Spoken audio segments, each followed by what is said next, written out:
Welcome to Mental Fitness, the Gateway to Success podcast, providing business owners, leaders, and entrepreneurs with the 3 INs: insights, inspirations, and intentional actions.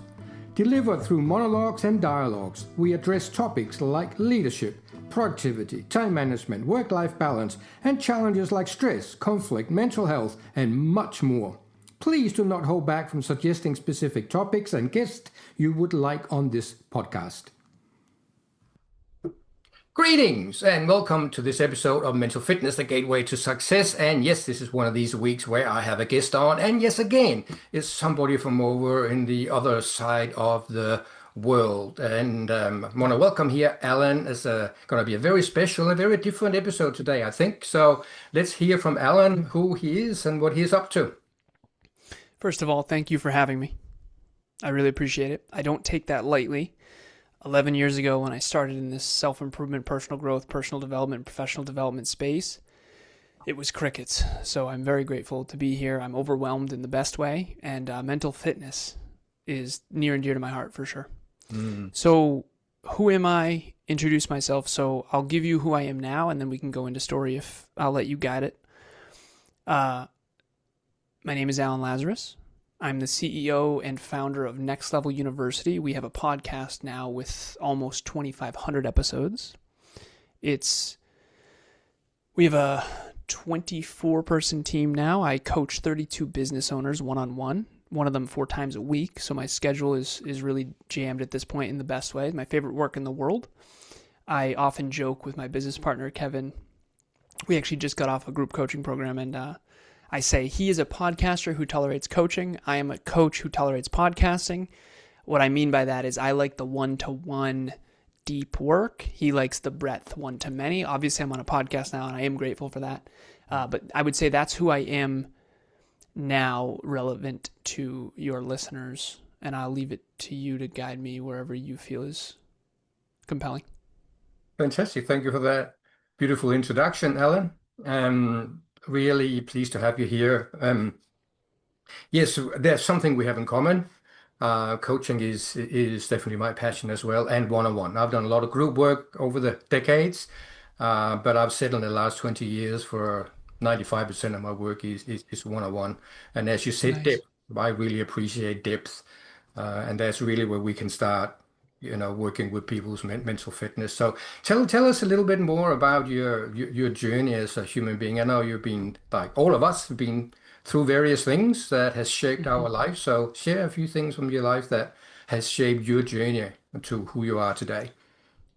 Yeah, so a lot of things have shaped me, but the 3 that jump off the page are big ones. So I'm 37 now. I was born in 1988 in Massachusetts.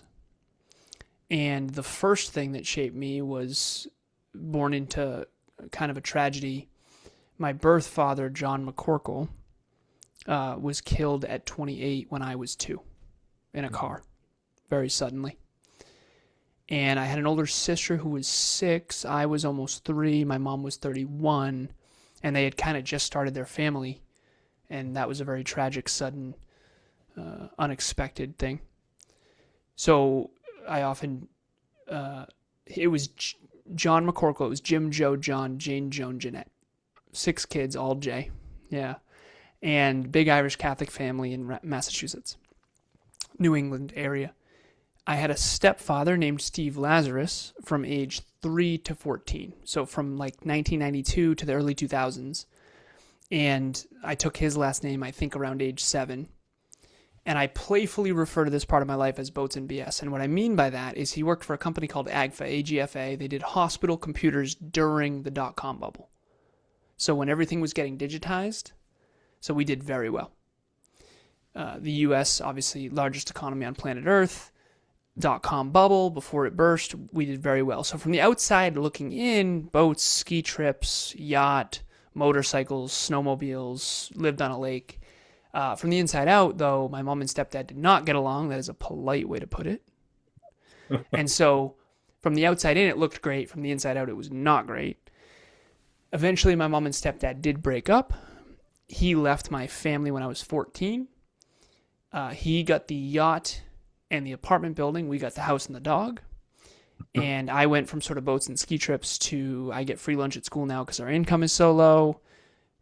We traded in our BMW for a little Honda Civic. How do we keep the house in the family? We don't have cable. I go from I hope I get in to college to now, even if I do get in, I can't go because the college I wanted to go to, WPI, Worcester Polytechnic Institute, it's an engineering school, kind of like a mini MIT in Massachusetts. It was $50,000 a year back then. And so I went from I hope I get in to even if I do get in, I can't go. And I get free lunch at school now because our income is so low, the whole nine. Kind of became the man of the family at 14. And I didn't know this at the time, but I do now. There's 4 trauma responses. There's fight, flight, freeze, and fawn. And anyone can look this up. The one that I didn't know about was fawn. So fight and flight is the one everyone knows about. Freeze is sort of disassociate, sort of lose a part of yourself and just go on autopilot. And then fawn is appease. So I became this sort of social coward. So there's 2 worlds we all have to live in, the social world and the real world. The social world is the wedding photos. The real world is the actual marriage. Uh-huh. The social world is your Instagram account. Your real world is your actual bank account.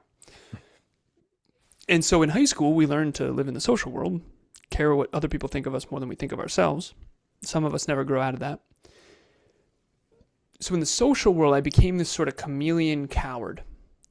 Appease, appease, appease. Don't lose any more friends and family. Don't lose any more friends and family. Don't lose any more friends and family. Because the part I haven't told you yet, when my stepdad left, he took his entire extended family with him. I've never seen or spoken to a single one of them since. Same year, my sister moves out with her older boyfriend. So it's just me and my mom in that house. Same year, my mom gets in a fight with her Aunt Sandy, my Aunt Sandy, her sister, and we get ostracized from her side of the family. To this day, I've only seen or spoken to 2 human beings from my mother's side. And keep in mind, the McCorkles, my birth father's side, we didn't really associate much because we were being the Lazaroses, quote unquote. So I kind of lost 3 families by the time I was 14. So all I knew was pain and loss and adversity up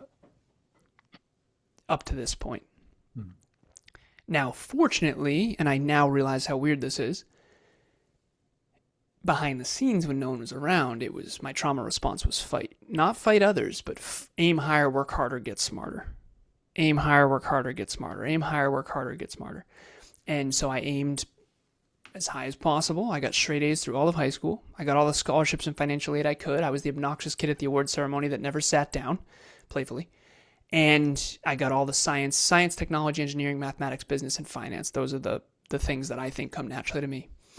And I got into WPI. I went, got my computer engineering degree, got my master's in business. It was off to the races. So I did the traditional path: preschool, kindergarten, elementary school, middle school, high school, college, corporate. Boom. Crushed it. I'm 26 years old. I am a global 1% earner at this point. I have worked at several tech companies, and I rose very quickly. I went from 65 a year to 85, 85 to 105, 105 to 125, 125 all the way to, I peaked at 180 in corporate. But I learned how to live without, because when my stepdad left, we were broke. So I had a 2004 Volkswagen Passat that I bought in $5,000 cash. I paid off $84,000 worth of college debt in a single year. I had my rent was $500. Like, I didn't need much. And so I was making all this money. So I just invested it all. I invested it all in Vanguard. I had tons of stocks and they did very well. Because this is like 2013, 2014, 2015. And I just knew which tech companies, and I say no because no one really knows, but I always had an eye for tech, so I had a good idea of what to invest in. And so at this point, I had high school friends and college friends and corporate friends, and I made tons of money, and I was successful, quote unquote. Mm. And I was, and that was great. And I had a thriving social life, high school friends to college friends to corporate. Then I got in my car accident. So I told you at the top of this, there's 3 things that shaped me. One of them is my birth father died at 2 when he was 28. The second one is my stepdad left at 14, took his entire extended family with him, and then all that other stuff that happened. And then this was the third one. So I'm 26 at the time, 2015, dark winter night, December. I'm supposed to yield and I don't. The yield sign is covered by the snowbank. I end up on the wrong side of the road, head-on collision with a lift-kitted pickup truck. And this is 30 miles an hour. This was not a fender bender. This was intense. Fortunately, I was driving a 2004 Volkswagen Passat. Thank you, Volkswagen. Safest car ever. Because the lift-kitted pickup truck went up and kind of on my car. My car, I used to call this car the tank. This is a really heavy-set car, German-engineered steel trap of a vehicle. And I think that car saved my life, so I'm very grateful for that. Both airbags deployed. No one was killed, because it would have been my fault if anyone was. So that's very fortunate. But really, this was the second chance my dad never got. So this was my quarter-life existential crisis. This was the mortality moment where I questioned my entire existence. And this is when I got off autopilot. And now in hindsight, I'm 37. This is 11 years ago. And I realize now more clearly what happened. I think there's three things we all have to master: personal development, social development, professional development. Yourself, others, and the world. I mastered professional development, resume, cover letter, LinkedIn, investments, science, technology, engineering, mathematics, business, finance, professional development, understanding the economy. 8.3 billion people on Earth, 195 countries, the top 5 economies, 6 billion on the internet almost now, the stats, all that stuff. That's professional development. Great. Then there's social development, learning how to build trust, learning how to talk to people, learning how to understand and be empathetic, and active listening skills, and learning how to date, all that stuff. Personal development, learning about the self. That was the one that was missing for me. So at 26, I found it, and I dialed that up to 11 out of 10. And from that moment until now, I have not taken a single day off, and not only of work, but also of working on myself. And a lot of people think that's bad for you, and burnout and all that stuff. The point is from the moment I got in that car accident to now, I have worked on myself and on my business every single day, a little bit every single day. And I mean actually every day. And now we have a big team, and we're very successful and all that stuff. But ultimately, it all started with this little company I started called Alan Lazaros LLC, what you'll never learn in school but desperately need to know. And the last piece I'll say before we get to the interview is when I found personal development, it was like, why didn't we learn this in school? I was a straight A student. I was open. I was ready. Goal setting, vulnerability, courage, humility, how to develop it, self-belief, self-worth, self-acceptance, self-trust, self-respect, goal setting, time management, productivity. Like, what the hell? So I had a great education. I'm very educated. However, growing up in Massachusetts, it's one of the most educated places on earth. And where was all the personal development? So if I feel that way, I knew the world needed it. And so I decided to bring personal development to the masses, which I have since learned is a massive mistake. I'm being playful. So now I lead leaders. But that's really my story in a nutshell. And I still am deeply passionate. What you'll never learn in school but desperately need to know. Because there are a lot of people who really just don't have the knowledge and expertise and the guidance and the role models and the coaches and mentors and the therapists to help them, especially these young kids. And people are being wildly misguided, I think. And I think in a lot of ways I was too. So yeah, that's why I'm here. Thank you. And for me, that's the beauty of coaches like you and many other coaches, including myself, is that we have been through the ringer in some ways. And we go out and we coach from experience, not from learning to be coaches in a school and learning all the right techniques and all of that. There's nothing wrong with that. That's a professional development part of it. But we want to go out and coach personal growth and personal development. We can't do that, in my opinion, if we haven't done it ourselves. Yeah, of course. So that's what you did, and then you're just one of those people who seem to be able to commit and then step in, as you said, at 11 out of 10. And again, we have some similarity in stories here. I was 1 year older than you when I had my big transformation at 27, Hmm. which is now good 40 years ago. And I probably can't claim that I worked on my personal growth every single day for the last 40 years, but it will be very close. Yeah. It is my life purpose. It is a part of my life, and I want to continue to do that. Uh, from a selfish point of view, no, because it's good for me, but also Hmm. from a professional point of view, as a coach, I love learning like yourself. So, what I would love to do here with that story, let's maybe approach it in two different ways. Let's start with the term mental fitness, and we're not going to forget about your story, but just put the story maybe to the side, unless you want Hmm. to weave it into it, and tell us what is your take on mental fitness? Like, what's that mean to you, and how does that relate to your life? Well, I think the first thing that comes to mind is sort of this idea of mind over matter. Um, I have someone who reached out recently on Instagram who we interviewed years ago. Her name's Isabella Picard, and she got in a bad sporting accident where she was told she'd never walk again, and she broke her neck. And now she's doing handstands and weight training all these years later. So I and then we were in a movie club. My beautiful partner Emilia, girlfriend and future wife, she does a movie club, and there was someone in there who was sharing how she was told she'd never walk again, and she's far exceeded that. So I think the first thing, mental fitness is like, how do you take control of your own beliefs, Mm. and how do you accurately assess what's possible for you Mm. despite your the people around you and their limiting beliefs. Mm. And I think that sometimes, people are delusional, so I'm not saying to be delusional.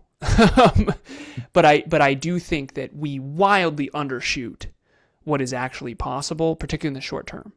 Mm. And the metaphor that I use for this, I was on with a client.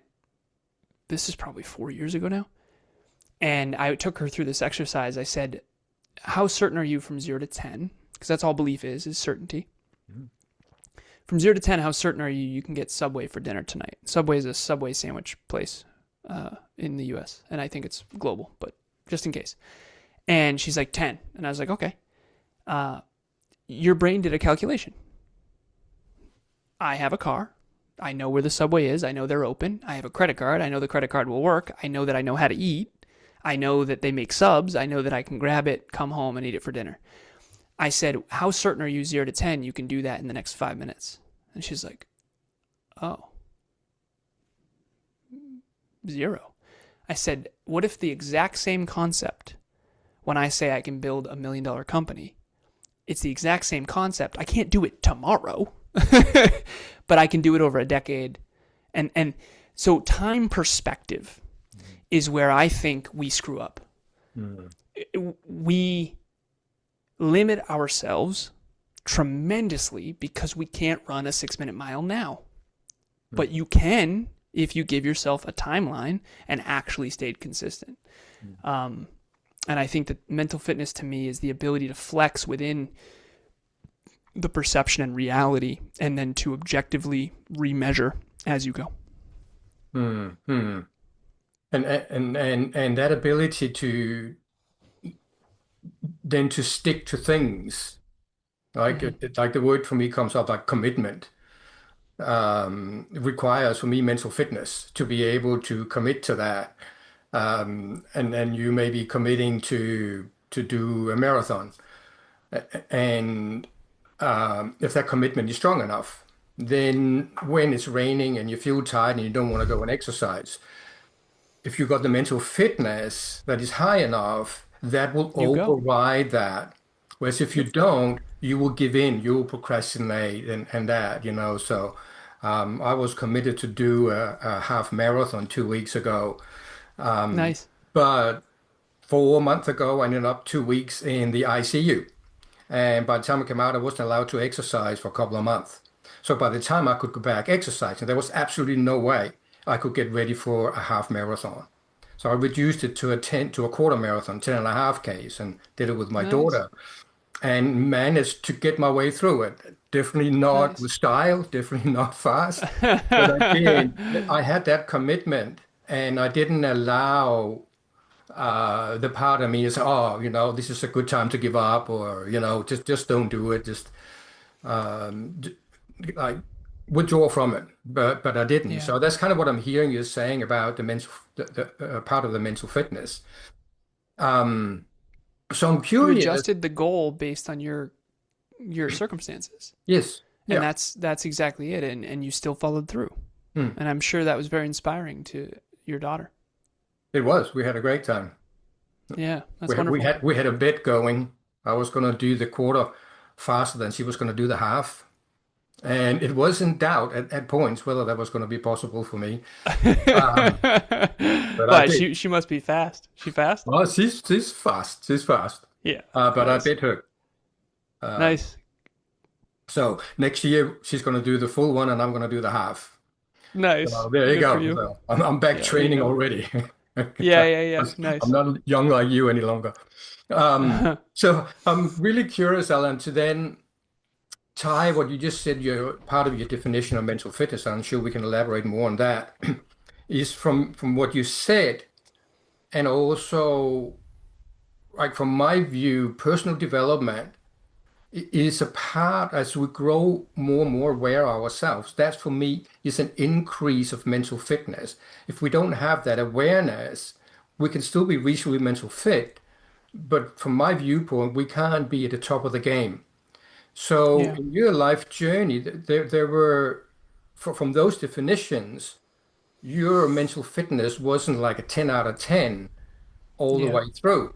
Like there were Yeah. times where, or it lower, and then it grew through various experiences. When you were 14, there was some growth, and then you had the Mm-hmm. accident, there was a growth, and then your business successes, and before, and then now. Yeah. So take me through your view on your mental fitness journey, along with the journey Mm-hmm. you just shared with us.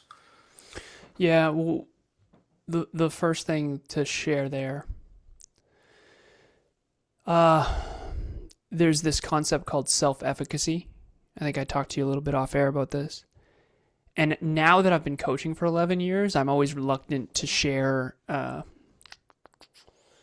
some of my stuff because I realize now in hindsight, as scary as this is to share, is that it's not normal. And statistically. So there are some people who have like,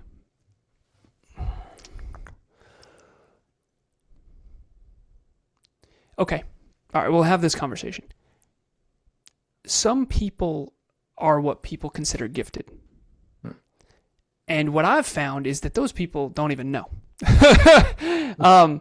And now that I've coached for 11 years, I realize that I am one of those people. You're not really allowed to say that socially. People think you're a dingus when you do that. But the truth of the matter is I definitely was not playing the same game as everybody else. And I now know that. Right. And so everyone's gifted in different, there's multiple intelligence theory, 9 different modalities of genius. Like it's not like you're gifted or not. It's not a 1 or a 0. Okay. There's a statistical bell curve of everything. Mhm. But some people fall on the very high end of most bell curves. And if that's you, you struggle socially. You don't really struggle as much in real life. And the reason you struggle socially is because the majority of people are average in the bell curve and you make them very uncomfortable. And you usually dial down to try to fit in and kind of lose yourself in that. So mental fitness, you mentioned, was not 10 out of 10. Not at all. Most of my pain was social. Family stuff, high school friends, college friends, corporate friends. Like, I never fit in. I never felt like I fit in. I always felt, like extremely different. And over the years, I've started to learn and accept how different I actually am. And so my point of this is self-efficacy. Self-efficacy is the psychological term for high self-belief. Mm. And if you, it turns out a lot of people don't believe in themselves at all. Like, actually, the majority of people don't. And to define self-belief for the context of this conversation, self-belief is how much you believe, how certain are you in your own ability to create a future outcome in advance.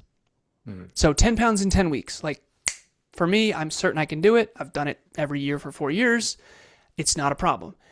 Now, I know how to do it. I have high self-efficacy. I've reverse engineered the finish line. I know the numbers. There's certain calculations that happen. Like, Kobe Bryant in basketball is a good example. He's not concerned about whether or not he can make it happen, right? Because he's developed the self-efficacy over years and years and years and years and years.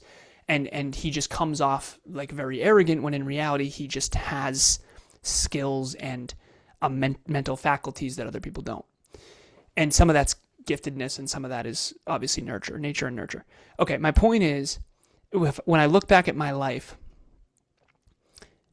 I developed a tremendous amount of resilience through massive pain and adversity. And there's two types of adversity. So there's the adversity life throws at you. I had a ton of that. And then there's the adversity that comes as the inevitable byproduct of aiming really high towards massive goals. And so I unintentionally, unconsciously chose both. I didn't choose to have adversity happen to me, but I always had huge, huge goals and real ones, not the like talk about them kind. And so because of that, I ended up developing a ton of grit and resilience. And if you study peak performance, you learn that there's the dorsolateral prefrontal cortex, the part of your brain that is associated with willpower, gets really big. There's certain people that they have really, really, really powerful minds. And to me, when you say mental fitness, and maybe this isn't your frame, but it's definitely mine, I go to the biochemistry. I think of my prefrontal cortex, my executive function, conscientiousness, risk taking, my ability to calculate and project future outcomes in advance, my engineer, reverse engineer, the numbers, mathematic modalities of thinking, rationality, all these different things. And we can see people's bodies, like you can see my body on camera, but you can't see my brain. And if you could see my brain, I can promise you my brain is in way better shape than my body. I think a lot of people's brains are very weak. And the reason why is we're not taught to train them. Yeah. So as a kid, I played competitive gaming. I was a semi-pro gamer. I did, I had one of the best teams in the world at Halo 2 back in the day. So competitive gaming and high goals and competitive trying to get my class rank up and trying to get straight A's through high school to make sure I can go to college. And I was also in a very competitive environment. A lot of, not only was I bullied, but I also was around a lot of people that were older than me. So I realized I developed a lot of these faculties. Some of it was by accident and some of it was by design. Mm-hmm. And now at 37, you look back and go, oh, so some people really can't get off the couch. Like for me, I've exercised every day for 4 years, coming up on 4.5, and I'm not going to ever stop. And it sounds so cocky to anyone who didn't start building self-efficacy young. Mm-hmm. Because some people actually don't struggle to exercise consistently. I've run a mile every day for 58 days. I've exercised every day for 1,526 days. I have it written here. I track it every day. My girlfriend and I both did that together. And I'm going to do that for the rest of my life. And she has high self-efficacy as well. So what I would say is, regardless of me, regardless of my story, mental fitness is something you can work on. And when you do, you become very powerful and definitely unlikable. You become very unrelatable and very unlikable. And you absolutely lose your friends, for sure. I'm being playful because you don't have to. But if you have crappy friends who get really insecure and villainize you, you're going to lose your friends when you become better. Because insecure people get more insecure when you become better and they start to villainize you. And it's really unfortunate. So painful socially, but in real life, it's the best thing ever. I'm sitting here smiling and laughing. So again, beautiful story, Alan. And the reason I'm smiling is because I can relate to a lot of the things that you're saying. Because I lost probably about 80% of my friends after that at 27 when I had my transformation that I didn't even know I had. Like it was so unconscious at the time that I didn't know that my life has just been turned around. Yeah. And once a few days later, when that realization came to me, other people could see it and told me, but I just couldn't see it. And then when I saw it, it was like I became saved, you know. And now Yeah, yeah, everybody yeah. had to do the same thing that I had done to be saved as well. And if they didn't want to be saved, Yeah. you know, Yeah. fuck you, you know. So How'd people that just go? turned away, Trying you to get know. everybody to come with you.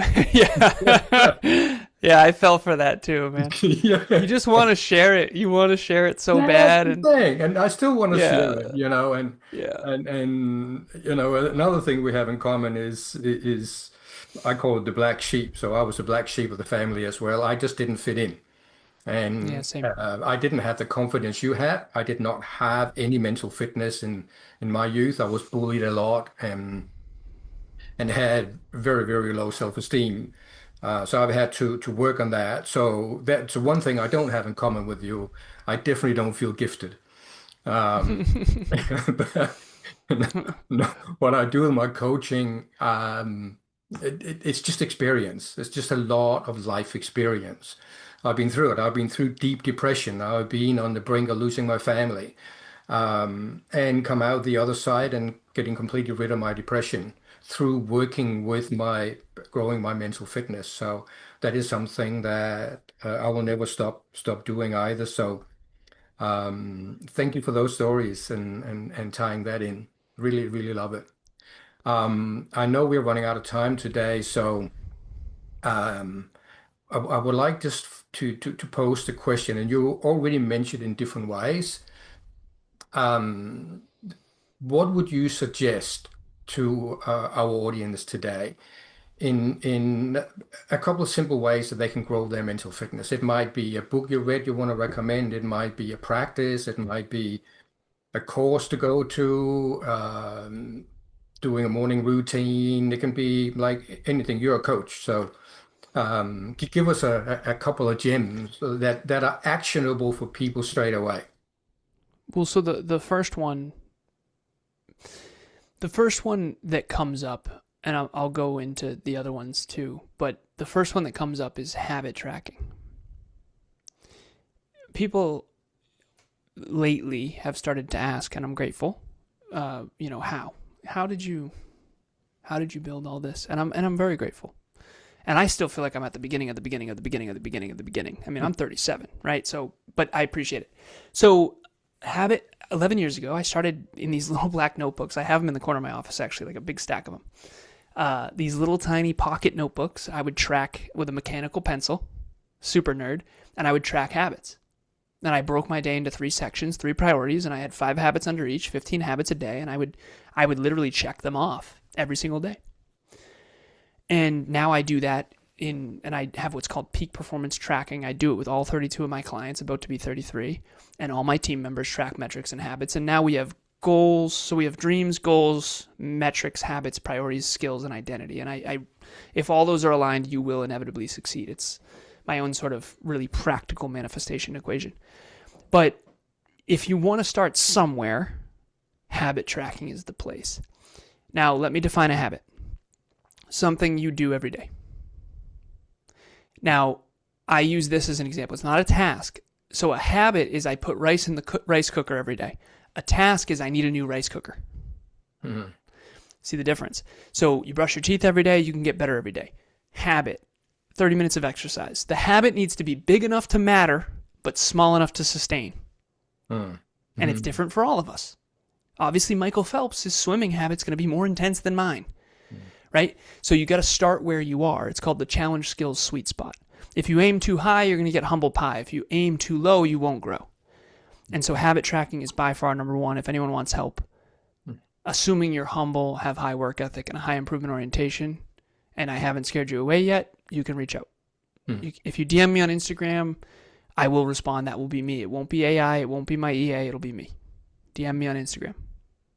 Okay. The other ones that came up. So the habit tracking is definitely number one. This second one is more metacog. Metacog is thinking about your thinking. So the deeper, bigger one is how often you choose the harder road. So the high road, right? There's a book called High Road Leadership. I actually think it's a garbage book. I didn't like the book at all. I thought it was terrible. However, the title is unbelievable. High Road Leadership. Is there a better book title on planet Earth? Unbelievable. We all go to bed with ourselves at night, and it's like, did I take the high road? A simple example of this is, I just did an episode with Kev about this. I was running last night or the night before. It was the night before. And I ran past, we live in a very beautiful place, and there was litter, like nasty trash. And I'm running downhill, and I do my miles for mindset. I listen to something inspirational, educational, instructional while running. Miles for mindset. 1 mile a day, every day. And I'm running past this litter, and I'm sitting there going, Alan, you're going to have to pick that up. And that's my highest self saying, Alan, you don't be lazy. Pick it the F up, right? My highest self's hard on me. And I said, okay. It's like, no one's going to know. I'm going to know. So I ran down. I did the little circle. And on my way back, I picked it up. I brought it to the porch, and I'm going to recycle it.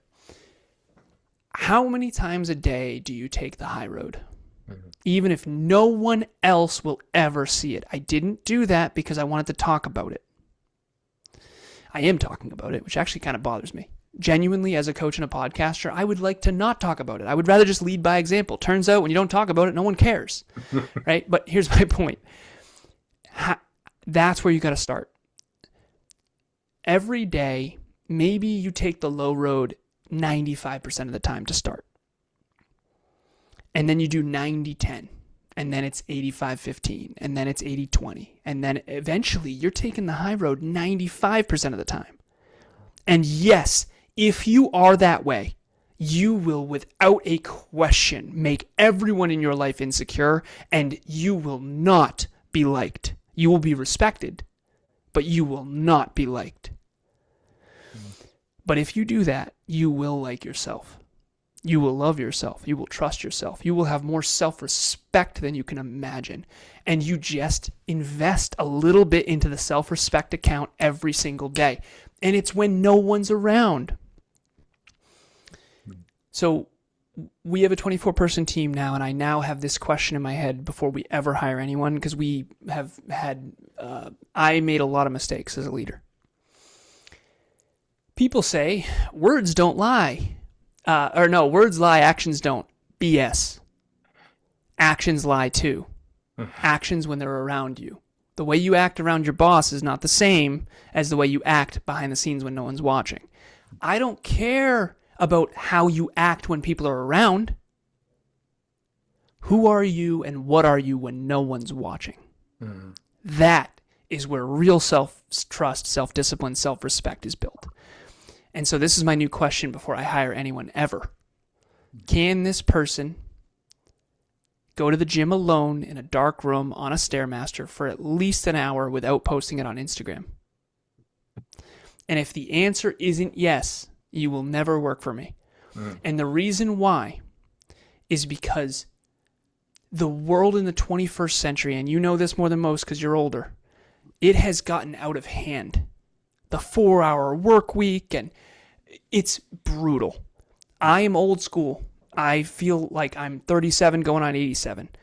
I'm working every day for the rest of my life. I'm going to work on myself and my family and my company every day for the rest of my life. I don't care what you think of it. And for some reason, it has gotten cool to not care and cool to not work. We have lost it, particularly in my country. So I'm going to lead by example. I'm not going to point any fingers. I'm going to start with me. And I'm going to build myself, others, and the world up every single day, starting with picking up trash, starting with tracking habits, starting with the little self-respect promises. So that's what it is, I think. That's the second one. So number one, track habits, stay on track, obviously. Number two is like, ask yourself, like, who do you admire and why? And I guarantee you whoever that is conscientious and mature, mentally fit, strong, capable. They don't always do the right thing, but they're always trying to. And they don't always do their best, but they always better their best. And to me, that's really noble. It's really courageous. It's really something. And be the change you wish to see in the world is always going to be a quote that I try to live by to the very best of my ability, because I think there's too much finger pointing outside of ourselves. I think it's so easy to look at all the problems outside and all the problems in the world and all the problems in other people, but we got to start. We all sweep our own porch and the whole world will be clean. I believe in the empowerment of the individual. And I want to start there. And I always tell my clients this. I said, if I stop doing it, you won't hear a word from me. I'm not asking you to do anything I'm not doing. And I mean that. So yeah. Awesome. That's really, really cool. And what I love about these podcasts is that each guest has typically something quite different to offer. And you certainly have offered some things that I actually haven't heard before, sitting that way. So the habit tracking, I love that. And then taking the high road. And the only last comment I want to put on that is that to do that, it requires a certain level of mental fitness to be able to pull it off. You don't need to be 100% mentally fit to do what you're suggesting. Even if you're just 5% mentally fit, you can start and then do what you said, do the 5% right and then 95 not. And then through the practice, it gets to 10, 90, then 20, 80, and so on. But if you don't start, then you carry on being miserable and sitting on the couch and blaming the world for everything. So thank you for pointing that blaming out as well, because I think we have become very much a blaming culture. And my image I use my clients is this, like here's the problem. Pointing back. You're blaming. So now when the finger is out, it's either pointing at the weather or the government or other people or at ourselves. So how do we solve this problem? We solve it by pulling the finger in and then just focus on the problem itself. Yeah. You don't need the blame. Just if there's a problem, if it's a bad weather, you can't do anything about it, accept it. If there's something not going well in your life or your business, then do something about it. Yeah, but exactly. We don't need the finger. Yeah, exactly. And it's so interesting too, because all that time and effort that you put pointing outward, and again, if the goal is to learn, brainstorming is important. I get it. And what are we going to do about it? And I think that's how you change the world.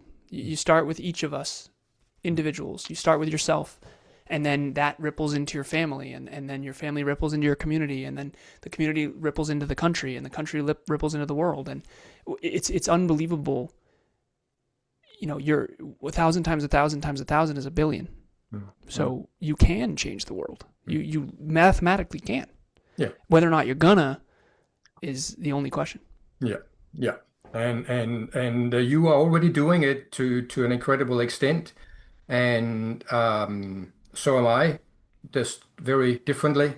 I have a slight advantage over you, is age. So I have kids. I have grown-up kids. One of them living over your way, out in the world. So I've had the chance to actually impact my own kids, who are now out in the world doing really, really well in their own ways, completely individually own ways. So well done. I just wish you all the best with if you choose to go down that road of making babies. I would love to be able to see them, but I'm probably going to be too old to ever experience that. So thank you so much for coming on, Alan. And I really appreciated our conversation today. And I'll make sure to pop your contact details in the notes so people can get in touch with you and check out what you're up to.